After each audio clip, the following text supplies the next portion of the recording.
రోజు 1000 కమలాలతో శివలింగానికి అర్చన చెయ్యాలని నియమం పెట్టుకున్నాడు. రోజు చేస్తున్నాడు అలాగా. ఆయన ఏదో దాన్ని ఒక 21 రోజులు నియమం పెట్టుకున్నాడు. 20 రోజులు సాగింది. శివుడు ఊరుకుంటాడా? విష్ణువు అయినా సరే పరీక్షే.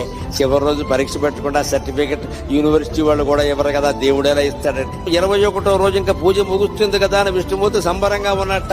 రోజు చెరువులో 1100 కమలాలు పైన పోస్తున్నా, నేను 1000 కోస్తున్నాను, బాగున్నావు చూసి అంచేత అలా అని పెడితే ఆ వేళ ఆశ్చర్యకరంగా 999 పూసాయి. ఎంత వెతికినా 1000 కమలం కనపడలేదు.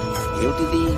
ఒక కమలం తక్కువైంది. ఈ కమలం ఎక్కడి నుంచి తేవాలి అనుకుంటే ఆయనకి ఏమొచ్చిందంటే, నన్ను అందరూ కమలాక్షుడు అంటారు కదా, నా కళ్ళు కమలాలే కదా, కమలం తక్కువైతే ఏమైంది, ఇంకోటి తక్కువైనా పర్వాలేదు, నాకు 2 కళ్ళు ఉన్నాయి కదా అని ఒక కన్ను బాణంతో తీసి శివుడు పాదాల ముందు పెట్టాడమ్మా. అది విష్ణువు యొక్క భక్త కన్నప్పెంతో విష్ణువంతి.